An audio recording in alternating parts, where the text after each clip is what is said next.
តើតើណាបាទសួស្តីពុកម៉ែបងប្អូនគ្នាបាទសូមស្វាគមន៍មកកាន់ការបាទលេខតម្រុយមកក្នុងថ្ងៃទី25ខែ11ឆ្នាំ2025ពុកម៉ែបងប្អូនបាទតោះមានចរការតម្រុយថ្ងៃថ្មីបាទមានក៏សូមនាំអារម្មណ៍ពុកម៉ែបងប្អូនយើងបាទតើមើលក៏ដូចទៀមទៅនៅតម្រុយថ្ងៃចាស់សិនបាទយើងចង់ដឹងថាលេខណាចូលឬក៏មិនចូលណាពុកម៉ែបងប្អូនបាទតោះ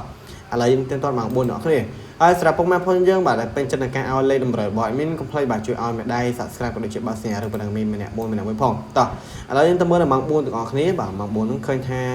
លេខយើងបានចូលត្រង់ទេបាទគឺមានលេខជាមួយនឹងកៅ3មកកៅគុតនិងកៅ2បាទលេខ56មក52អា3លេខ8 53មក855មក053វិញបាទស៊ីបន្តិចគឺយើងបានចូលអុកតុងកៅ2ប៉ោះដែរពុកម៉ែបងបាទចូលអុកតុងកៅ2ប៉ោះអុកតុង5ប៉ោះបាទអញ្ចឹងតែបានលេខតម្រុយមានក៏ដឹងដែរបាទមកសឹមមិញបាទឡើយមាននេះខ្ញុំតតឲ្យបានត្រួសលឿនចែកជូនពុកម៉ែបងបាទឆាប់បានដាក់តម្រុយថ្ងៃថ្មីហើយឃើញថាម៉ោង6ហ្នឹងមកគឺយើងត្រឡប់ពុកម៉ែបងបាទម៉ោង6គឺយើងត្រឡប់ឲ្យមានលេខ93យើងត្រឡប់39ពុកម៉ែបងអើយស្ដាយហ្មងថា3លេខក៏ដូចគ្នាបាទនេះពុកម៉ែបងអាចមើលបានបាទពុកម៉ែបងបាទស៊ីបន្តិចឲ្យ3លេខកុំអីចូលប៉ក់ហ្មងតោះអត់ទេពុកម៉ែបងឥឡូវយើងបន្តតែប៉ុណ្្នឹងបាទឆាប់បានដាក់តម្រុយថ្ងៃថ្មីណាបាទតោះឥឡូវមានសម្បត្តិបាទនៅលេខថ្ងៃចាស់ដើម្បីដាក់លេខថ្ងៃថ្មីជូនពុកម៉ែបងយើងបាទអញ្ចឹងបងប្អូនយើងឆ្លាញ់ចូលចិត្តបាទនៅការឲ្យលេខតម្រុយបតមីនកុំភ្លេចធ្វើការបាទជួយឲ្យមេដៃបាទក៏ដូចជា subscribe បាទសញ្ញារូបកណ្ដឹងឲ្យមានម្នាក់មួយផងពុកម៉ែបងបាទ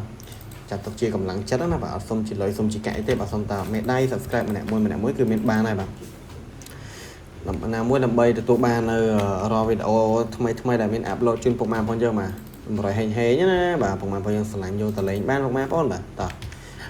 ស្រាប់តែតូចហ្នឹងបាទគឺយើងមាន40បាទមាន60មាន8មាន9តែ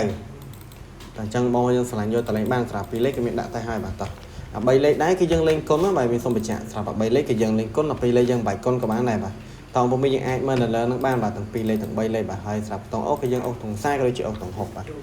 អុកទាំង40ក៏ដូចជាអុកទាំង60បាទអញ្ចឹងបើពុកម៉ែបងយើងឆ្លាញ់ចូលចិត្តបាទគេអាចយកតលេងបានបាទមានដាក់ជូនទៅអស់ហើយបាទនេះបាទ